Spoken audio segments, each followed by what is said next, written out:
Hola, ¿qué tal compañeros? Muy buenas tardes. Nuevamente con el gusto de saludarlos a través de este medio, deseándoles lo mejor y solo lo mejor así sea. Vamos a comenzar hoy nuestra clase de Sagrada Escritura en la materia del Evangelio según San Mateo. Vamos a continuar, estamos por ahí en el capítulo 9, prácticamente ya estamos por ahí en el capítulo 9 de Mateo, para que ustedes pues vayan abriendo su Biblia en este capítulo. Vamos a hacer nuestra oración. Hoy es prácticamente pues ya jueves de la semana número 29 del tiempo ordinario. La oración que se nos sugiere para estas vísperas es la siguiente. Vamos a encomendarnos al Señor, sobre todo en este día que vamos a dar esta clase, pidiéndole, al igual que aquel padre de familia, según el Evangelio de Marcos, cuando le pide que sane a su hijo, y bueno, este padre de familia le dice a Jesús que sí cree en él, pero que aumente su fe. Así nosotros vamos a tratar en esta oración y en esta tarde pedirle al Señor sobre todo que aumente nuestra fe. Es muy necesaria la fe para nosotros. Hoy vamos a tener unos relatos muy importantísimos que van en esa línea, la línea sobre la fe, la línea sobre salvar. Así que bueno, pues vamos a pedirle al Señor en esta oración que nos aumente, que nos incremente la fe. Ya creemos en Él, pero queremos creer más todavía, pero a través de la fe. Por eso vamos a pedirle que aumente nuestra fe. También vamos a pedirle al Señor perdón por todas aquellas faltas que hayamos cometido de manera voluntaria o involuntariamente, y pedimos por todos aquellos hermanos nuestros que se encuentran enfermos, ya sea de alguna dolencia física o espiritual. Bien, pues con estos muy buenos propósitos vamos a decir todos en el nombre del Padre, del Hijo y del Espíritu Santo.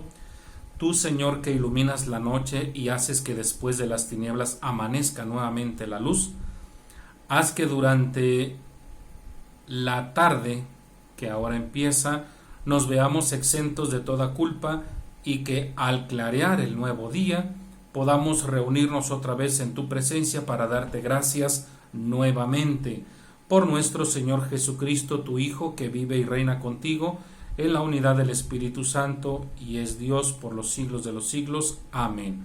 El Señor nos bendiga, nos guarde de todo mal y nos lleve a la vida eterna. Amén. Bien, pues vamos a comenzar nuestra clase. Vamos rápidamente a nuestra Biblia y vamos pues al capítulo número 9, capítulo 9 de el Evangelio según San Mateo, y vamos a partir del segundo pasaje de unión, que serían capítulo 9, versículo 9 hasta el versículo número 17.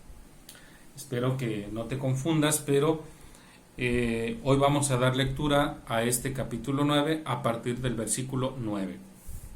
Y los versículos del 9 al 17 tienen la misma función que los versículos que vimos también la semana pasada, del 18 al 22.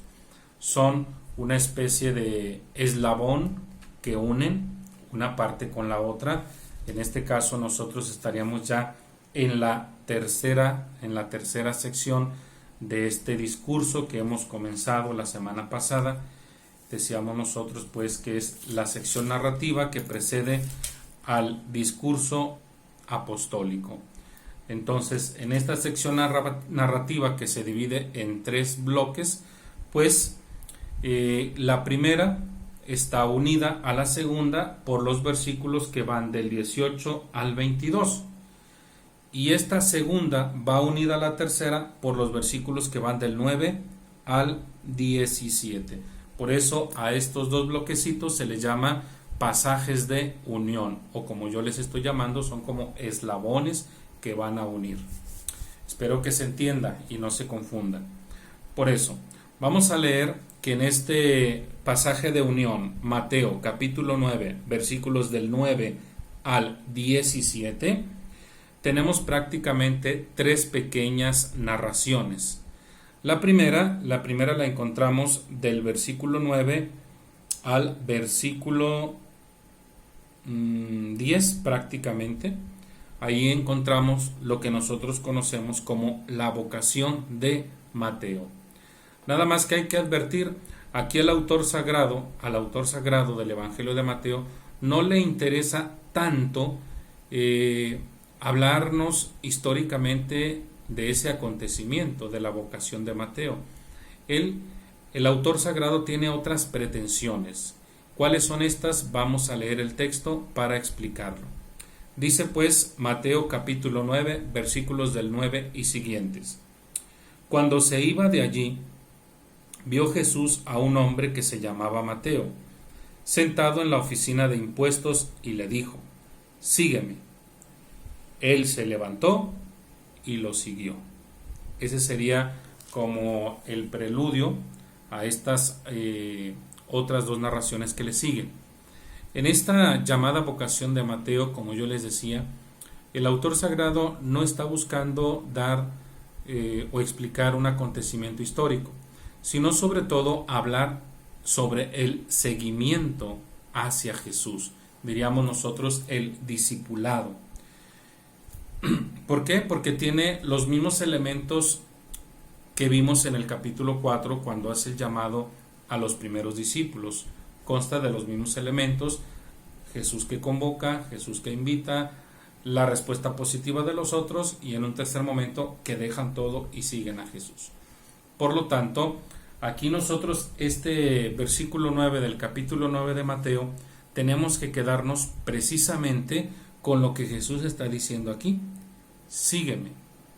En el presente histórico, como se conoce dentro del campo bíblico, pues este también es una invitación para los cristianos del siglo XXI: seguir a Jesús, seguirlo como ese discípulo que sigue a su maestro, y como ese discípulo que está a los pies de su maestro para prestarle atención, para poder de alguna manera en un futuro este discípulo convertirse también en maestro. No perdamos de vista nosotros quiénes son los destinatarios del Evangelio de Mateo. Para mí es muy importante, yo creo que se los he dicho muchísimas veces y se los voy a decir hasta el final. Es muy importante que tomemos en cuenta el contexto histórico en el que nace el Evangelio. ¿Quiénes son los destinatarios del Evangelio de Mateo? Bueno, pues es una comunidad cristiana, por supuesto, pero es una comunidad cristiana con una serie de conflictos, de problemas, de inquietudes, de interrogantes que son necesarias despejarlas. Entonces, para aquel entonces era muy difícil, podríamos decirlo, seguir a Jesús, puesto que esto conllevaba probablemente incluso perder la vida. Así que bueno, el autor sagrado en este capítulo 9, versículo 9, nos presenta a este Mateo que en cuanto escucha el llamado de Jesús, lo atiende de inmediato. Entonces, ya desde aquí nosotros vemos cuál es la intención del autor sagrado para sus destinatarios: motivarlos, exhortarlos, interpelarlos a seguir a Jesús, pero a seguir a Jesús como verdaderos discípulos que van a estar al pie de Él, que van a estar al pendiente de lo que Él va a decir. Porque la comunidad a la que se dirige Mateo es una comunidad que está atravesando por una serie de dificultades que muy probablemente ya no son capaces de seguir a Jesús. ¿Por qué? Por todas aquellas atracciones que se le vienen presentando, que se le vienen manifestando. Entonces, este versículo 9, sin más, esa es su intención del autor sagrado: despertar en sus lectores ese deseo de seguir a Jesús. Para la iglesia cristiana del siglo XXI tiene esta misma connotación. Se nos está exhortando, se nos está invitando al seguimiento, seguir a Jesús. Pese a las adversidades que nos podamos encontrar, nosotros siempre tenemos que ser seguidores de Jesús. Claro que para nosotros cristianos católicos, sobre todo del siglo XXI, pues tenemos muchos medios para seguir a Jesús, y uno de ellos es precisamente María. María de la mano nos lleva a Jesús, pero también un santo, también una santa. De ahí que yo les insista pues en que lean la vida de los santos, el santo de tu devoción, por ejemplo, que leas o que veas la película. Por ahí ya Fernando nos hizo favor de pasarnos un link donde tú puedes ver una variedad de películas católicas, sobre todo vidas de santos. ¿Por qué? Porque estos santos y estas santas, incluso con María, para nosotros son esos medios para seguir a Jesús, porque de alguna manera, si ellos llegaron a este título de santificación, de santidad, pues fue porque en algún momento dado de su vida supieron seguir a Jesús. Al igual que Mateo, el autor sagrado no dice más, simplemente dice que este hombre se levantó y lo siguió. Yo a veces he tratado de imaginarme esta escena, porque un recaudador de impuestos en aquella época pues no era muy bien visto, y menos si era judío, porque era considerado como un traidor. Entonces la oficina de recaudación, pues no te imagines como las de hoy, que tú vas y son unas oficinas y que de pronto pues solamente pasas la cantidad que vas a pagar, no tienes contacto físico con la persona. 2000 años atrás era una simple y llana mesita que dividía al cobrador de los prácticamente de las personas que iban a pagar sus impuestos. Entonces imagínate pues si como hoy de pronto nos enfada ir a pagar algún impuesto, y más cuando no vemos que estos estén bien encausados. Entonces tú imagínate hace 2000 años, y luego es un judío que está sirviendo para el imperio opositor. Naturalmente que era muy probablemente que se acalorara la situación y pues al recaudador de impuestos le fuera mal. Por eso se hacía acompañar de pronto de una guardia pretoriana, pues que le diera de alguna manera integridad y no pudieran hacerle daño a este recaudador de impuestos. Entonces yo me imagino esa escena, todo un bullicio, totalmente un bullicio, gritaban, alardeaban, se enfadaban. Pues con todo y ese bullicio, este sujeto, este recaudador de impuestos, tuvo esa capacidad de escuchar la llamada de Jesús. Y además, este recaudador de impuestos ni siquiera le dijo a Jesús, bueno, déjame terminar mi turno, deja hacer mi corte y entonces ya te seguiré. Simplemente dice que se levantó y lo siguió. Imagino que después le ha de haber ido mal, pero lo importante, ¿qué es lo que pretende decirnos el autor sagrado? Tener esa prontitud de acudir al llamado de Jesús. La pregunta para nosotros sería, ¿Jesús nos está llamando el día de hoy? Claro que sí, todo el tiempo nos está llamando. Lamentablemente nosotros no le escuchamos. Y no porque no tengamos muy bien nuestro sentido del oído, claro que lo tenemos bien. Pero muy probablemente estoy escuchando otros llamamientos y pospongo precisamente el llamamiento único que me invita a entrar en esa comunión con Dios para obtener mi salvación. Porque yo les he dicho más de una vez, esto que estamos haciendo ahorita, de estudiar la Sagrada Escritura, de conocer al Señor a través de su Santa Palabra, esta era una tarea de ayer y apenas la estamos comenzando. ¿Qué quiere decir esto? Que sí, efectivamente, Jesús nos llamó, muchas veces nos llamó, pero no le habíamos hecho caso hasta el día de hoy. Enhorabuena, nunca es tarde, pero bueno, entiéndase que esto deberíamos de haberlo hecho desde antes. Bien, vamos al siguiente relato, que va del versículo 10 al versículo número 13. Esta es otra llamada de atención que nos presenta el autor sagrado en boca de Jesús.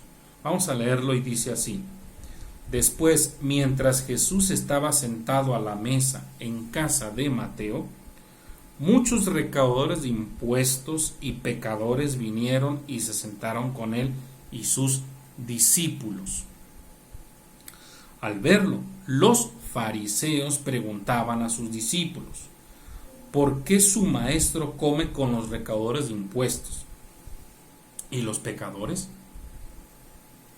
Los oyó Jesús y les dijo: no necesitan médico los sanos, sino los enfermos. Entiendan bien qué significa: misericordia quiero y no sacrificios, porque yo no he venido a llamar a los justos, sino a los pecadores. Palabra del Señor. En este segundo relato que estamos leyendo,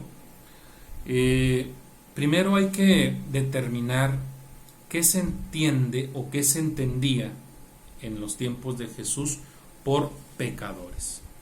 Podríamos decir de manera muy práctica que un pecador era todo aquel que no se ajustara a la ley, a la Torá. Así, de una manera muy sencilla, ese era considerado como un pecador. Así pues, los recaudadores de impuestos, por supuesto, que eran pecadores. ¿Por qué razón? Porque, bueno, estos recaudadores de impuestos, al trabajar para un extranjero, tenían licencias o se las daban, como hasta el día de hoy, ¿verdad?, nuestros flamantes recaudadores de impuestos, de alterar precisamente el impuesto a favor de ellos. Es más, en la geografía bíblica, por ejemplo, lo más seguro es que en Cafarnaúm hubiese un puesto de recaudación de impuestos, porque era un lugar estratégico. La Galilea era un lugar estratégico para pasar hacia lo que es Siria. Entonces, definitivamente debió de haber ahí una recaudación de impuestos. Y obvio, este que se encargaba de cobrar los impuestos podría alterarlos incluso. Es decir, el judío de aquella época, el judío común y corriente, tenía que pagar impuestos prácticamente hasta por el aire que respiraba. A lo mejor estoy siendo muy exagerado, pero esa era una realidad. No por nada los querían eliminar. Entonces, una persona con esas características, que ya para empezar está trabajando para un imperio opositor y aparte me estás cobrando de más, pues eso lo ponía o lo catalogaba como un pecador. Entonces entiéndase, un pecador en tiempos bíblicos era aquel y todo aquel que no se ajustara a la ley de Dios, a la Torá. Pues parece ser que Jesús está precisamente en medio de estos personajes y está compartiendo un alimento. A lo que de inmediato los opositores de Jesús, que en este caso vienen representados por los fariseos, se escandalizan y preguntan el porqué de esta actitud de Jesús, que a los ojos de ellos es ultra escandalosa. ¿Por qué su maestro come con los recaudadores de impuestos y los pecadores? ¿Por qué? Parece ser que Jesús inmediatamente detecta esa pregunta y él mismo responde con un refrán, con un proverbio: no necesitan médico los sanos, sino los enfermos. Y es que debemos de entender que el contexto mesiánico implicaba o tenía ciertas implicaciones en que el Mesías tenía que ser aquel que viniese precisamente para salvar. ¿A quién? A todos, pero de manera particular a los desvalidos, a todos aquellos que estuvieran en una situación irregular. Esto es lo que está pretendiendo Mateo imprimir en la mente y en el corazón de sus lectores, porque muy probablemente la comunidad a la que se dirige Mateo era una comunidad que hasta cierto punto llegó a ser elitista, en el que, bueno, Yo creo que nada más somos nosotros los que podemos acceder a Jesús. El otro no, porque es esto o porque es aquello. Y esto nosotros lo podemos comprobar en una de las cartas llamadas católicas. Por ejemplo, vamos a la carta de Santiago, que me parece a mí muy reveladora. Rápidamente vamos a esta carta. Carta de Santiago, capítulo 2. Santiago, capítulo 2. Y mira que esta carta hay que ubicarla más o menos contemporánea al Evangelio de Mateo, pero más hacia el 90. La carta de Santiago, fíjate lo que dice en el capítulo 2, versículo 1. Hermanos míos, no es posible creer en nuestro Señor Jesucristo glorificado y luego hacer distinción de personas. Esta es una seria advertencia que el autor de la carta de Santiago hace a la comunidad a la que se dirige. No es posible que tú te digas ser un cristiano y seas capaz de etiquetar o seas capaz de discriminar, como se le conoce el día de hoy. La comunidad a la que se dirige Mateo es una comunidad que tiene esas características también, que está empezando a caer en esa debilidad, en etiquetar, en dividir, en seccionar, y esto para Mateo, por supuesto, que no va de acuerdo al mensaje o al proyecto de Jesús. Ahora bien,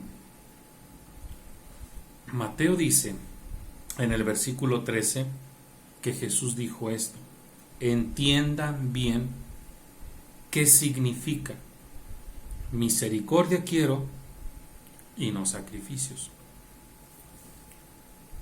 El autor del Evangelio de Mateo está citando a un profeta que nosotros ya conocemos porque ya lo estudiamos, es el profeta Oseas. Oseas capítulo 6, versículo 6. Esta cita que está trayendo al presente el autor del Evangelio de Mateo tiene mucho que decir, porque en el contexto en que se dijo originalmente hay que ubicar al profeta Oseas. El profeta Oseas es un profeta que prácticamente le está recriminando a sus contemporáneos sobre un culto superficial. El autor del Evangelio de Mateo retoma la cita de Oseas para advertir que la comunidad a la que él se dirige también es una comunidad que se está dejando ver en las mismas circunstancias. Lo que Dios quiere, ¿sí? Aquí lo estamos escuchando por boca del profeta, dice: entiendan bien lo que significa misericordia quiero, no sacrificios. En otras palabras diríamos, lo que Jesús pide es amor. Como lo dirá el Evangelio de San Juan en el capítulo 11, un nuevo mandamiento les doy, que se amen los unos a los otros. No tanto el hecho de que hagas, vamos a ponerlo así, que lleves una ofrenda, que lleves, bueno, en los tiempos bíblicos, tu becerro, tus palomas, etcétera. No es tanto eso. Dice, yo quiero misericordia, más que sacrificio. Nosotros ya estudiamos el capítulo 5 del Evangelio de Mateo, pero me voy a regresar para que recuerdes un poquitín esa bienaventuranza. La tenemos en el capítulo 5, versículo número 7. Capítulo 5, versículo 7. Dice esta bienaventuranza: dichosos los misericordiosos, porque Dios tendrá misericordia de ellos. Este capítulo 5, versículos del 1 al 12, que nosotros lo conocemos como las bienaventuranzas, algunos la han interpretado como la carta magna del cristiano o el programa de Jesús para el cristianismo, que son válidas estas interpretaciones. ¿Por qué? Bueno, porque de alguna manera se nos está proponiendo el ideal cristiano. Aquel que quiere ser un auténtico y verdadero discípulo de Jesús tiene que tener todas estas cualidades, que son 8 más una, son las llamadas 9 bienaventuranzas, Y una de ellas nos dice, que tenemos que ser misericordiosos. Vamos a entender la palabra misericordiosos de una manera muy sencilla. Se refiere, podríamos decirlo, a tener esa capacidad de perdonar a los demás. ¿Por qué? Porque Dios, que es nuestro creador, hasta el día de hoy nos sigue perdonando y perdonando todas las faltas que hemos cometido hace un segundo. ¿Y por qué perdona? Porque ese es un atributo que Él tiene y se llama misericordia. Esto lo encontramos nosotros en el pensamiento del Antiguo Testamento. Vamos al libro del Éxodo, al capítulo número 34 del libro del Éxodo, para que vean la definición que hace el autor de este libro, el libro del Éxodo, capítulo 34, versículo número 6. Repito, Éxodo 34, versículo 6. Dice, el Señor, un Dios clemente y compasivo, paciente, lleno de amor y fiel, que mantiene su amor eternamente. ¿De qué nos está hablando el autor sagrado del libro del Éxodo? De un concepto que él tiene de Dios. ¿Y cuál es ese concepto que él tiene de Dios? Que es un Dios de amor, que es un Dios capaz de perdonar y que mantiene su fidelidad eternamente. Pues ese mismo Dios del Antiguo Testamento pasa al Nuevo Testamento en la persona de Jesucristo.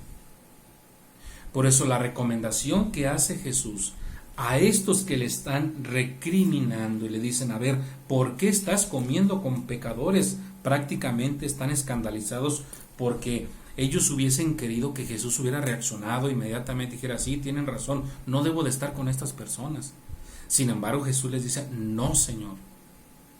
Y vean que es la misma postura de nuestro Papa Francisco el día de hoy. El Papa Francisco nos habla de una iglesia incluyente, no excluyente. Por eso los dos refranes que utiliza Jesús, el primero dice, no necesitan médico los sanos, sino los enfermos. Y el último que utiliza dice, porque yo no he venido a llamar a los justos, sino a los pecadores.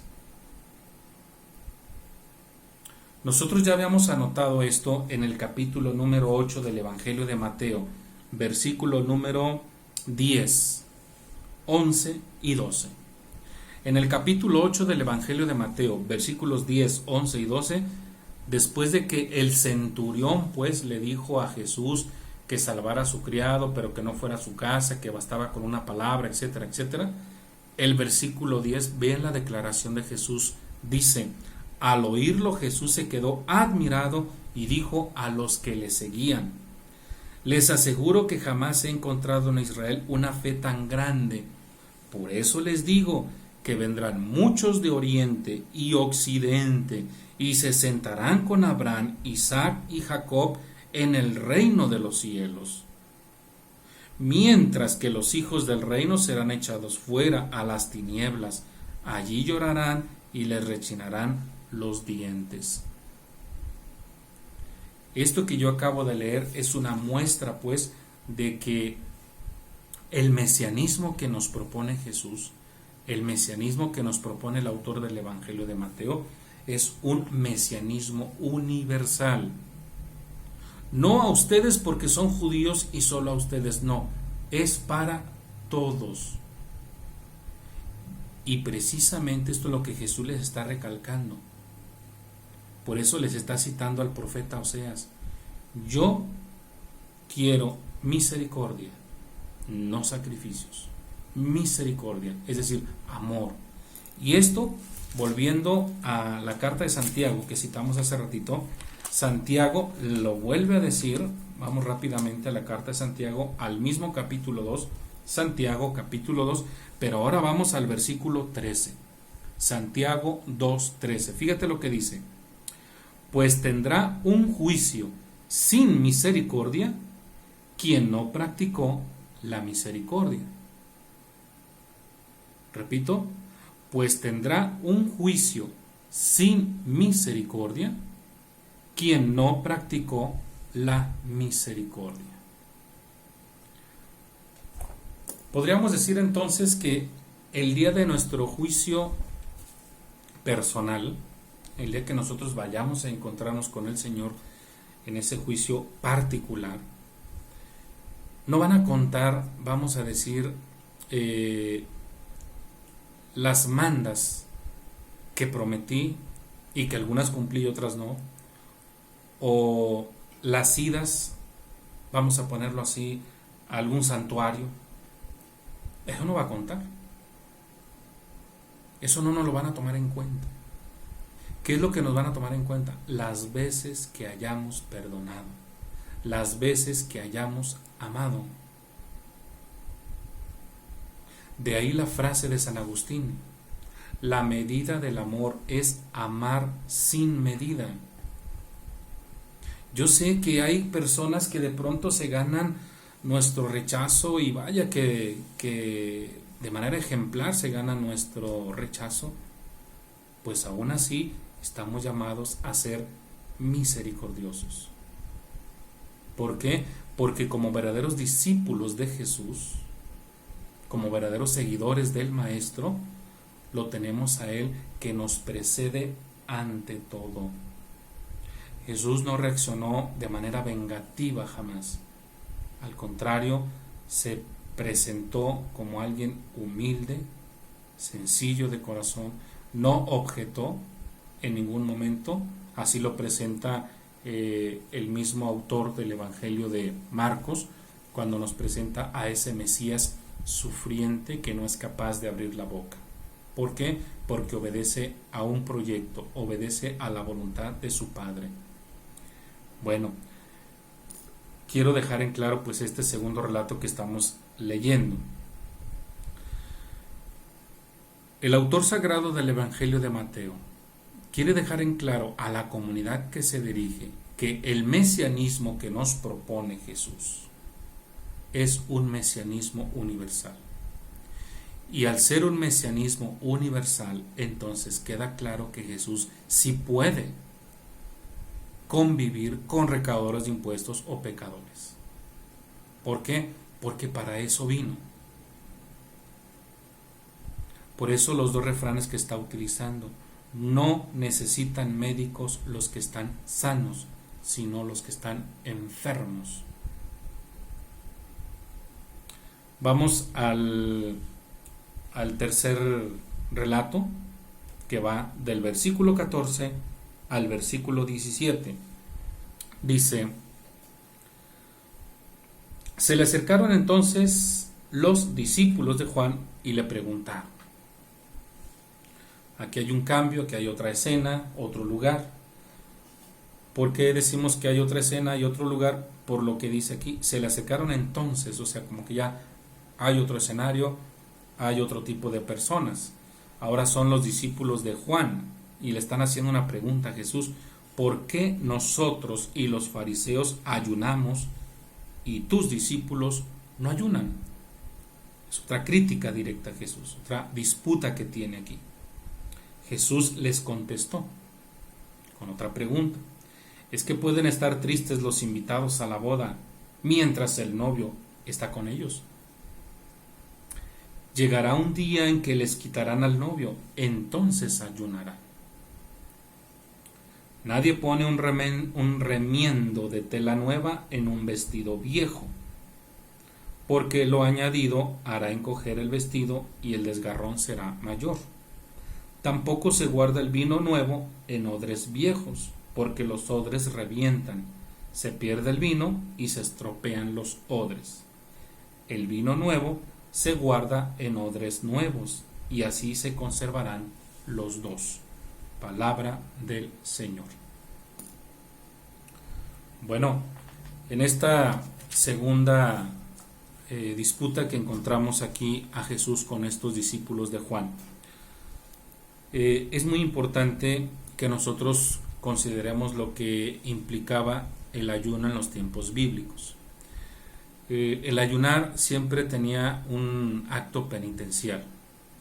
Se ayunaba pues por los delitos o pecados que se hubiesen cometido. De ahí que de pronto hay quienes ponen cara de triste, porque aquí se nos está hablando, porque se dice, es que pueden estar tristes los invitados a la boda mientras el novio está con ellos, porque era parte de ayunar, poner una cara como de tristeza. Naturalmente que el autor del Evangelio de Mateo, al dirigirse a una comunidad con una serie de conflictos, de problemas, de confusiones, lo que está tratando de decir aquí el autor sagrado es algo muy importante que nosotros debemos de considerar. La comunidad cristiana a la que se dirige el autor del Evangelio de Mateo es una comunidad cristiana que tiene que tener la capacidad de combinar lo viejo con lo nuevo. No se trata de quitar lo viejo para dejar únicamente lo nuevo. Esto yo creo que lo dejamos muy claro desde el capítulo 5, versículo 17, que empezamos a estudiar del Evangelio de Mateo, cuando Jesús fue muy claro y muy enfático y dijo, yo no vengo a abolir la ley, ni a suprimir a los profetas, yo vengo a darles plenitud. En ese sentido y en ese orden de ideas, aquí el autor sagrado está dejando en claro que lo viejo y lo nuevo no pueden estar en contra o que no sean compatibles, sino que pueden ser combinados, y de esta combinación puede surgir algo muy bueno.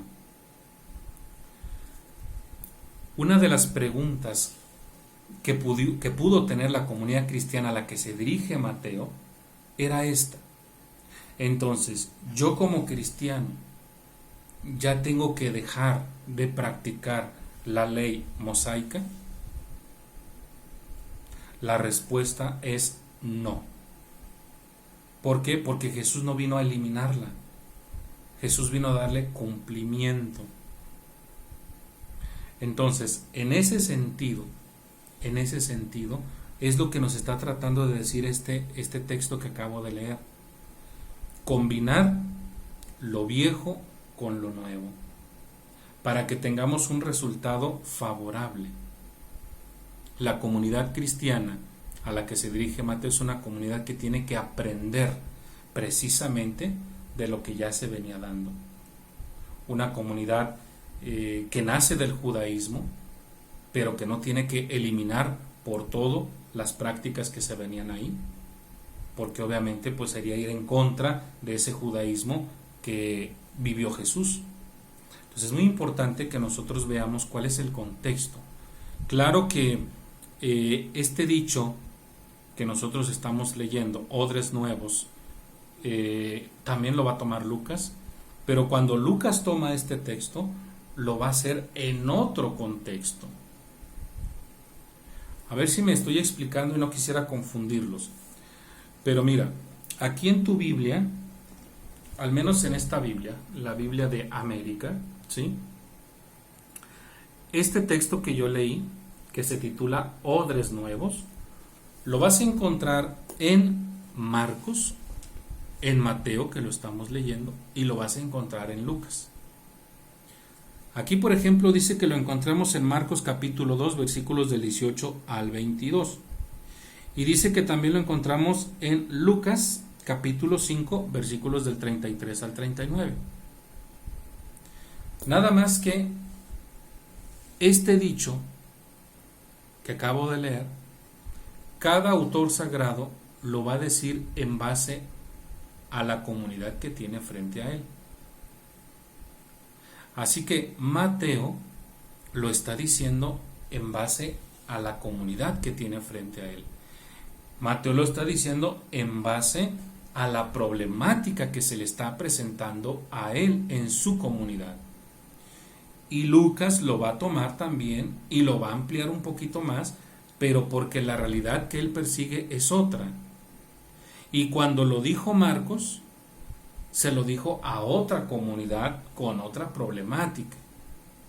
Entonces espero que se entienda esto, porque a lo mejor vamos a estudiar el Evangelio de Lucas, y de hecho ya estudiamos el Evangelio de Marcos, pero cuando estudiamos el Evangelio de Lucas vamos a leer ese texto y yo les voy a dar la explicación de cómo lo está haciendo Lucas, y alguien dirá, pero usted nos dijo que en el Evangelio de Mateo significaba esto. No. En el Evangelio de Mateo tiene ese significado porque el autor sagrado quiso darle ese significado. Lucas toma ese mismo dicho de Marcos, pero para darle otro significado. Por eso es muy importante que estemos muy listos en esto. Hemos escuchado más de alguna predicación de algún evangelizador tomando ese texto y él le va a dar a lo mejor un sentido, pero ese ya sería un sentido personal. Yo aquí lo que estoy tratando de dejar en claro es que un mismo dicho en los 3 evangelios tiene 3 significados, tiene 3 interpretaciones. ¿Y por qué las diferencias? Porque ya les he dicho, la comunidad a la que se está dirigiendo cada autor de cada evangelio es distinta. A grandes rasgos dijimos que Marcos se escribe para una comunidad que vive en Roma y que en su mayoría son paganos. Mateo escribe para una comunidad que vive o que reside en Palestina y que en su mayoría son judíos. Pues ya tenemos ahí una gran diferencia. Entonces, este mismo relato está siendo interpretado de 2 maneras, porque son 2 comunidades. Vamos a esperar cuando venga Lucas, va a tomar el mismo relato, pero le va a dar otro significado, porque la comunidad a la que se dirige Lucas es una comunidad que tiene otra problemática, tiene otra realidad. Y este mismo relato le va a servir a Lucas para dar su propia catequesis, su propia explicación. Muy bien, espero que se haya entendido esto. Vamos a dejarle hasta aquí. Ya la próxima semana vamos a continuar prácticamente con estos relatos de milagros, que prácticamente son 3 relatos que tenemos aquí de milagros, en donde el autor del Evangelio de Mateo nos quiere demostrar la fe en el Mesías. Y van a ser precisamente relatos de fe, donde lo que buscará el autor sagrado del Evangelio de Mateo es dejar en claro algo. La fe produce el milagro, no el milagro produce la fe. Esto es lo que nos va a demostrar los versículos del 18 hasta el 34 del Evangelio de Mateo capítulo 9. Repito, ¿qué es lo que va a pretender el autor sagrado? Demostrar aquí que la fe produce el milagro, no el milagro produce la fe. Eso es lo que vamos a ver la próxima semana en nuestra siguiente edición. Pues muchas gracias por tu atención. Cualquier duda, como les he dicho, cualquier comentario, háganmelo saber a través del mismo canal de YouTube o a través de nuestro chat de WhatsApp. Muchísimas gracias y la próxima semana continuamos.